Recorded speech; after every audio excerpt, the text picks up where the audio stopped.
అందరికీ నా నమస్కారం అండి. ఈరోజు ధనుర్మాసం 21వ పాశురంతో సాహిత్యంతో మీ ముందుకు. ఈ 21వ పాశురంలో గోదాదేవి తొలిసారిగా కృష్ణ దర్శనం చేసుకుంటుంది. అంటే ధనుర్మాస వ్రతం ప్రారంభించిన 21వ రోజున గోదాదేవి తొలిసారిగా కృష్ణుణ్ణి చూస్తుంది. సకల సంపదలకు ఆలవాలంగా ఉండేవాడు.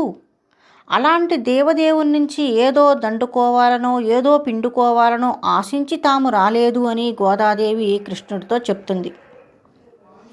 నువ్వు వైకుంఠనారాయణుడువనో క్షీరసాగర శయనుడువనో ఆదివరాహమూర్తివనో విశ్వామిత్ర వశిష్ఠుల ఆదేశాలకు లోబడి ఉంటావనో మేం రాలేదు.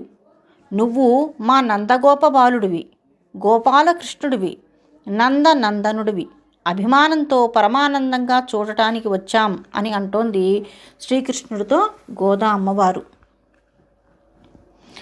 ఏత్త కలంగళ్ ఎదిరి పొంగి మీదళిప్ప மாத்தாத்தே பால்சுரியம் வள்ளல் பெரும்பசுக்கள் ஆத்த படைத்தான் மகனே அறிவுராய் ஊத்தமுடையாய் பெரியாய் உலகினில் தோத்தமாய் நின்ற சுடரே துயிலடாய் மாத்தார் உனக்கு வலித்துளைந்து உன் வாசற்கண் ஆத்தாது வந்து உன்னடி பணியுமா போலே போத்தியாம் வந்தோம் புகழந்தேளோர் எம்பாவாய். ஆண்டாள் திவ்ய திருவிடுகளே சரணம்.